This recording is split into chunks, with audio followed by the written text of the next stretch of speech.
Raw opened with a NASCAR guy driving his car out in the arena. He was doing donuts and stuff out in the parking lot and then drove it into the arena. Turned out it was Hornswoggle driving. He jumped out, did some cross chops. They played his music. Everyone had a good laugh. Then the NASCAR guy came out in the ring, did a backflip. Got Cheap Pete congratulating the Saints for winning the Super Bowl, but they weren't in Louisiana. I like how you downplay the fact that he did a backflip. Like, you regularly do backflips. I don't, but believe it or not, I know this guy does. Well, he does. Every time he wins, there's a flip off his car. That's right. So there you go. But it was still impressive that a NASCAR driver actually had athletic ability. Unheard of. Okay. He plugged the Daytona 500. He talked about the other NASCAR guys who had hosted this show and talked about how charismatic and eloquent they were. I assume this was a joke, but his delivery was so subtle it came off almost sincere. Because the other guys were disasters. They were so bad I don't remember them. Although that's not saying much. This guy, Carl Edwards, I guess was his name. I just called him NASCAR guy all night. But this guy really did fine. I couldn't believe that at no point during my review did I accidentally call him John Edwards. I thought for sure that was going to happen, and it didn't. Carl Edwards here was underutilized on this show. Yeah. He did a good promo. He had understated humor. He did a flip. What more can you want? He did fine. What more can you want out of a guy on a wrestling show? Understated humor and able to do a flip. That's more than a lot of guys on the roster, actually. Yeah. So, anyway, he said he had a friend here. His friend was named John Cena. Don't know if that's true, but it makes for a good story. Sheamus came out. The man's name is John Cena? Or that is his friend. Oh, I see. Yeah. Because that is his name. I understand. It's his given name, too. Sheamus said, you just talked about the Super Bowl of racing being the Daytona 500, where, well, my Super Bowl is WrestleMania, and to get there, I have to win the Elimination Chamber, and so he wanted to be named a participant in the Chamber match. He's already in the Chamber. He wanted to be the last person entering the Chamber. Oh, I see. I was confused as to what he was demanding here. So he wanted to be the number 6 guy then. Yes. I see. That makes so much more sense. So, anyway, there was a guy in the crowd, as noted, they were in Louisiana, and the Saints just won the Super Bowl, and there was a guy there who took a Batman mask and painted it in gold glitter and put it on and wore it to Raw. I found that highly entertaining. Bat Saint going to Raw. That's more creative than throwing a fake title belt over your shoulder and going to a show. No shit. I thought that was good stuff. So anyway, before NASCAR guy could say anything, Christian came out looking for a new job. He said he was a huge fan of NASCAR, made a joke about Canada and the WNBA that wasn't funny. Sheamus was quite rightfully outraged about this guy who was not even on the show coming out and interrupting him. Christian pointed out that Edge had challenged Sheamus or The Undertaker after winning the Royal Rumble and had completely ignored himself and ECW. And then Vince canceled ECW and he understood. So Sheamus called him a lame duck champion, which he is. Christian said in 2 weeks, every ECW star will become a free agent. I like lame dunk champion. Lame dunk champion? Whatever. Next time Shaq is on. Sure. So Christian said in 2 weeks, every ECW star will be a free agent and can sign with any show they want to. He challenged Sheamus to a match because they both had one-word names. Any show they want to. I wonder who's going to choose. I want to be on NXT. I want to be on Superstars. I'd want to be on Superstars. Yeah. So Sheamus declined this match, but NASCAR guy said, no, I'm in charge, and you're going to wrestle right now. So we got Christian versus Sheamus, ECW champion versus WWE champion, and they got a lot of time, and they had a good match. And then at the end, Sheamus hit the razor's edge and won clean. Yeah. I think this is actually the bigged pinfall win of his career. Because he put Cena through a table to win. Yeah. And I don't think he's pinned anyone of note since then. Because he had that disqualification against Cena on Raw, and he beat Orton by DQ at the Rumble. Then he pinned Christian here. So, like I say, it's probably the biggest pinfall win of his career. So, way to go, Sheamus. Bigger than Shelton Benjamin? Yes. Sean met with Hunter. Evan Bourne. Sean met with Hunter and said he knew he'd been a little distracted about the whole Undertaker thing. But in 24 hours, he said, he not only lost the Rumble match, but he didn't even get in the Elimination Chamber. And he said, listen, I've got an idea. There's always a light at the end of the tunnel. DX has never wrestled a match at WrestleMania as DX. You and I can go in the Chamber and... actually, no, he didn't mention the Chamber. He just said, you and I can go to WrestleMania. We can have a great match as DX. Everything will be wonderful. And Hunter's like, well, that sounds cool and all, but I did qualify for the Chamber. I plan on going in. I plan on winning the title. And that's just how it's going to be. And Sean said, so it's all about you now. And then he stormed off. Yes, it's all about Hunter now.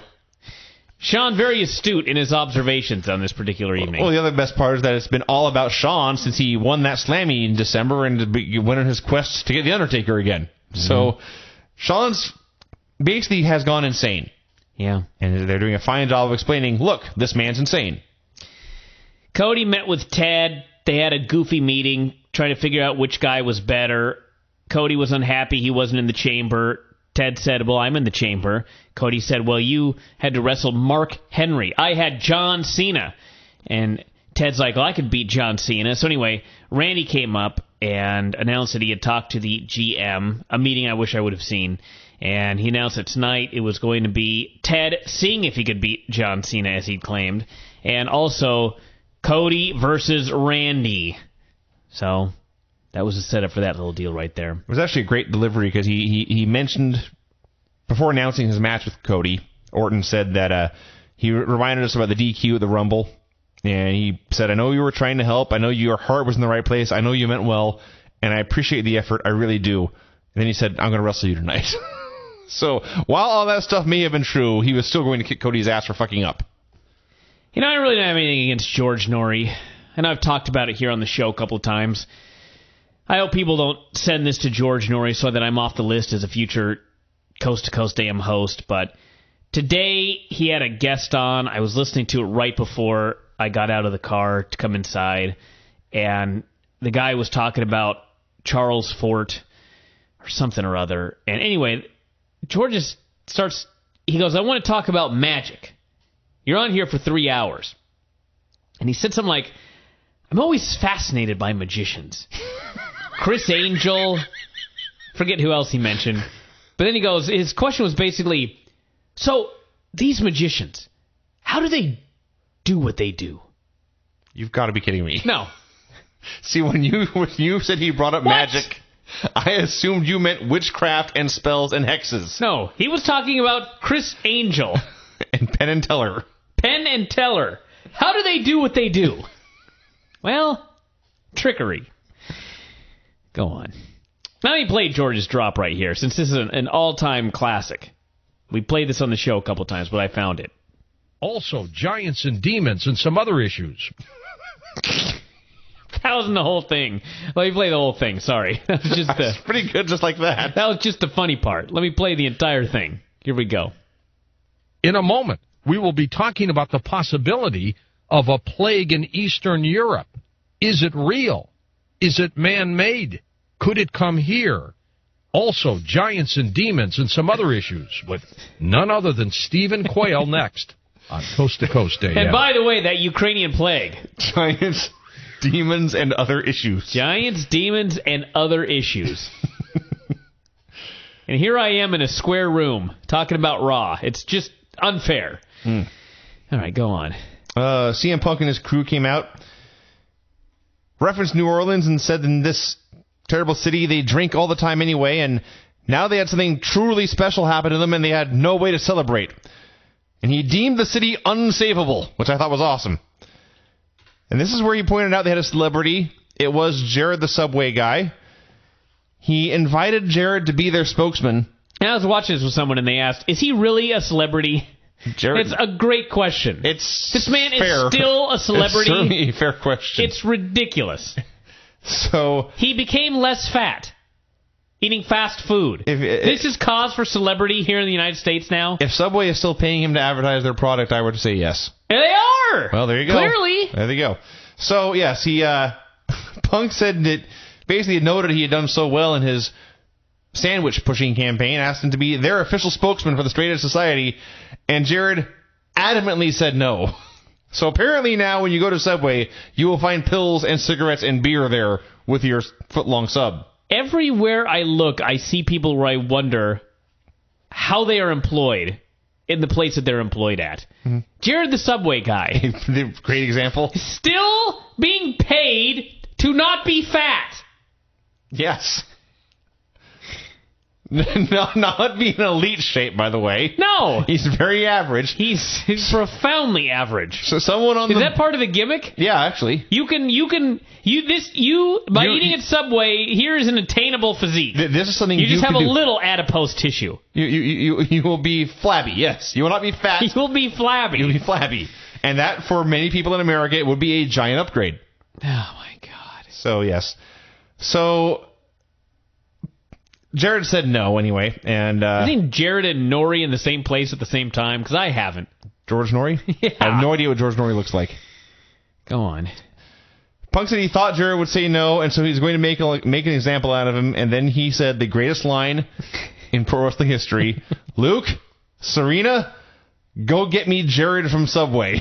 That is what he said, everybody. Go get me Jared from Subway. And by the way, to answer your question, George Nori is a porn stash.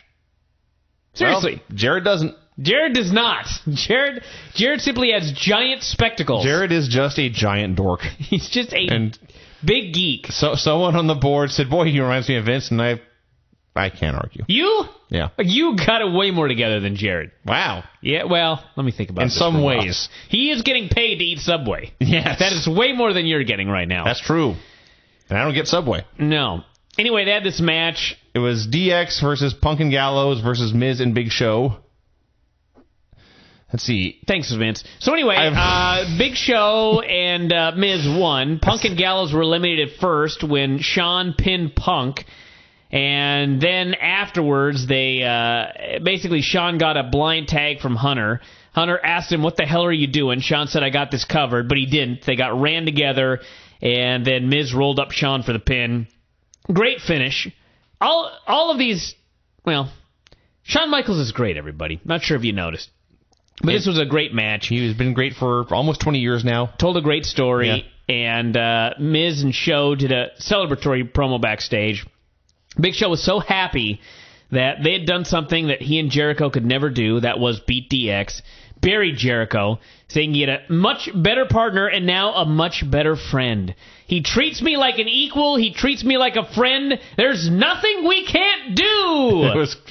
This was an awesome old school heel wrestling promo. I thought it was a great babyface promo. I was cheering for the Big Show. It may have been that as well. And then Miz said, he talked about how great they were and said because he dubbed them Miz Show. We're the Miz Show because we're awesome. And Show was not down with this name. No. And he said we should be called Show Miz. And Miz said, fine. Yeah. That was that. Yes. This was great. It was a great promo. Then we had Shawn absolutely freaking out. Found Teddy Long, begged him to trade him to SmackDown, take one of the guys out of the chamber, put him in, he'd win the title, he'd give Undertaker a rematch at WrestleMania, and not only retain the title, but end the streak. And Teddy said, you're out of your mind. These men earn their way into the chamber. I can't just take one of them out just because you want in. So Shawn grabbed him by the collar and was throttling him, and Hunter walked up and said, listen, you're losing your mind. This obsession is out of control, or are you trying to lose your career, throw away everything DX has done? And Shawn said, my career is over. And he super kicked Teddy, and he stormed off, and we're not going to see him again for about a week and a half. See if that long. Yeah. But, yes, again, Shawn Michaels has lost his mind. Think of all the insane characters that have been in wrestling, and none of them have ever been this realistic. I don't like to make fun of fans, but, well, yeah, you do. Guys, it's fake, okay? I can understand. I can understand because there were a lot of people. There were a lot of people. Shawn Michaels was so fucking great at the Royal Rumble that there were actually several people who emailed me that thought that they thought he was not supposed to be eliminated when he was. That's how good he was, okay? Yes. Now, the fact that, okay, he's really good, all right? He's not really quitting.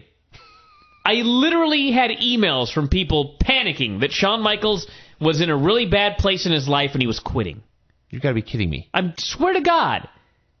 It's fake, everybody. It's a storyline. When was the last time Shawn was in a bad place for more than a couple of hours? Telling a story leading to WrestleMania. The story is very simple. Shawn really wants a match with The Undertaker. He keeps failing, and in the end, he's going to get it. Don't worry! Yes. Just want to throw that out there in case anybody else is freaking out right now. We had Gail and Jillian. Here's something to freak out about. Maurice did commentary. Gail won in about a minute. Yeah. Nobody cared. Neither girl got their entrance, which is their way of telling you do not care about any of this. No. And I didn't. And Maurice spoke French, tickled some fancies, basically said that... Did she now? I'm sure she did. I must have missed that. I'm sure she did. Tickled some fancies. Yeah. Well, anyway, she spoke French for a long time and then wished her luck. That didn't tickle your fancy?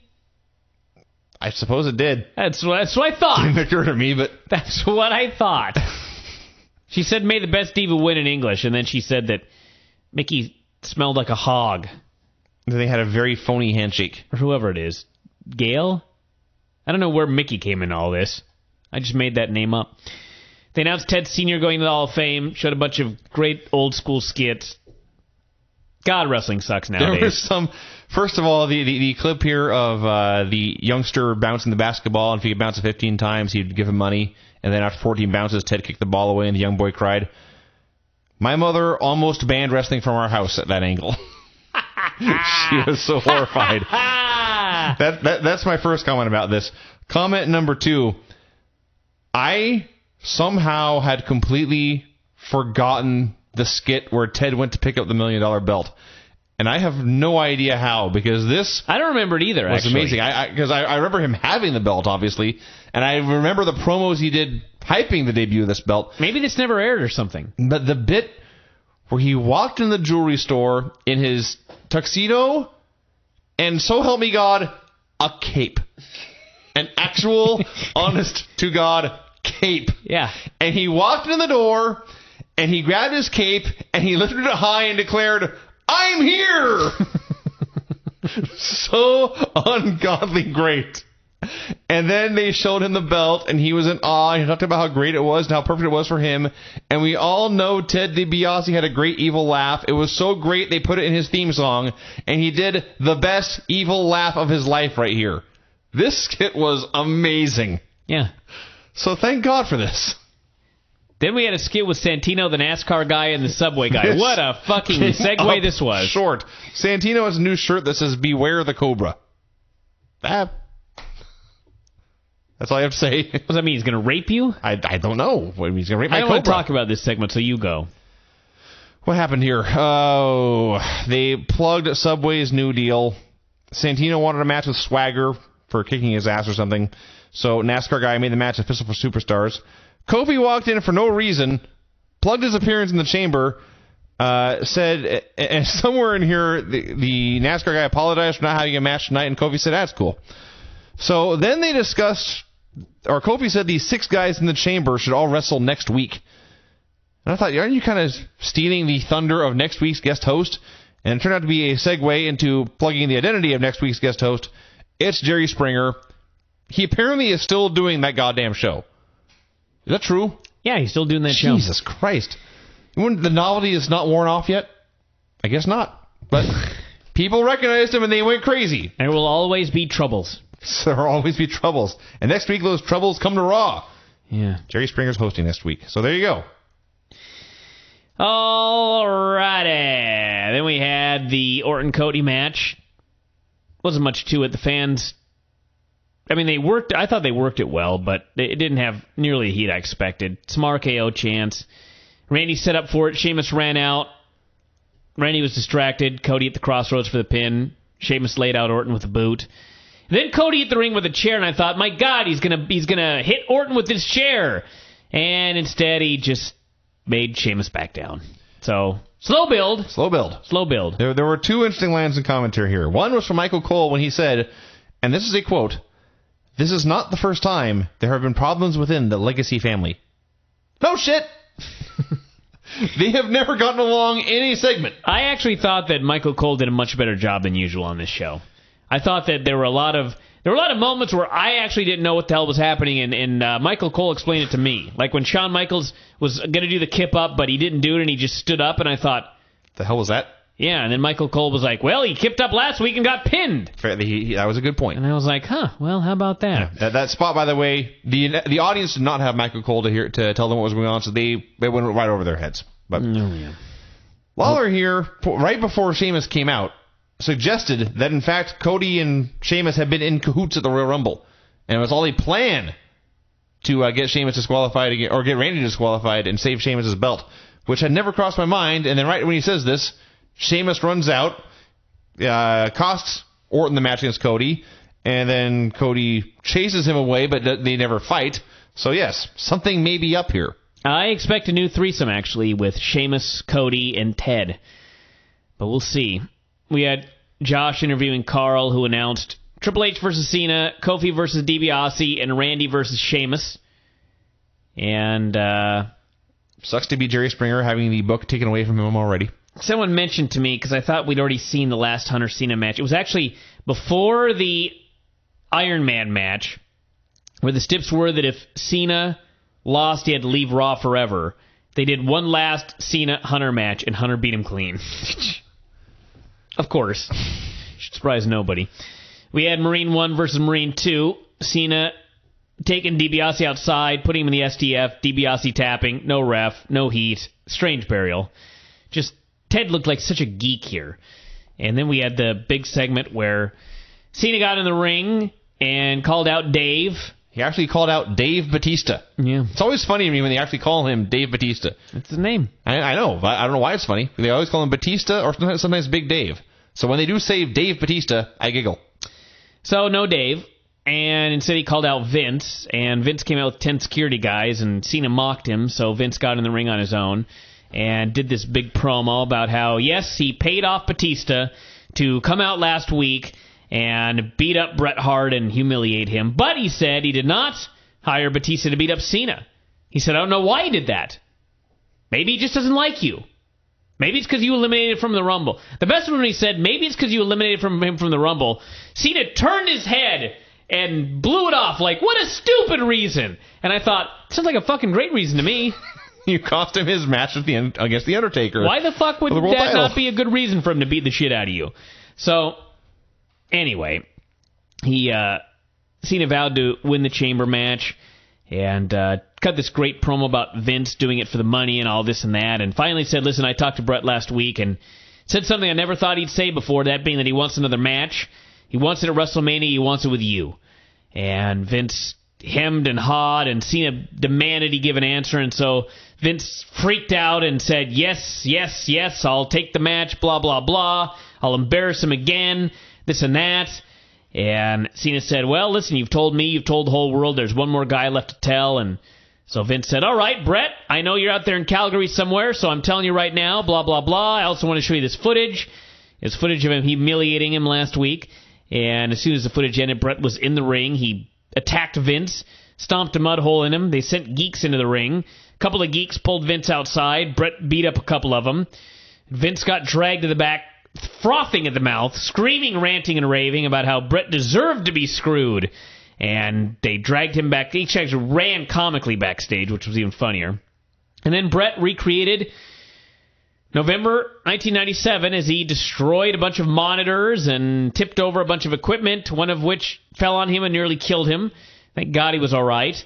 But, yeah, it was a good next step in the storyline. It was not nearly as good as last week because, as I mentioned last night, Bret is much, much better at talking than he is at the physical stuff, obviously. And last week was all talking, except for the hockey punches. And this week was all physical stuff. So, could have been better, but it was fine for what it was, and we'll see where they go from here. When Vince first accepted the match, I was flabbergasted. That's a key moment that just gave away, and now they have 8 weeks left. And I thought, you can't really announce that match already. So, thankfully, later he changed his mind. He revoked his acceptance of the match. Because he's a liar. He is a liar and a cheat. And they can now build to the point where he is somehow backed into a corner and has no choice but to take the match. So they can lead up to that. So that's good. And the whole insanity. Remember when the first Bret show, when Vince just kicked him, they went to the back and no one really cared, nothing really happened. Yeah. This was so much more what I had in mind. And it's good they waited. It's good they waited for this, because the insanity of Vince running for his life and the security running to keep up, and Vince screaming defiantly that he would never wrestle Bret as he ran to the back for safety, and then Bret going out and tipping over all the equipment, all of which was rigged to explode in a brilliant pyro display. This was much better than that. Now, I couldn't help but think when he knocked that one thing over and it landed on his knee, I went back to the one story about Bret when he was driving the car in WCW and hit an icy patch and almost spun out and crashed. Yeah. He talked about how wrestlers should not be doing this stuff. Yeah. Wrestlers should not be doing this stuff sometimes. No. So, hopefully this is much safer than it looked.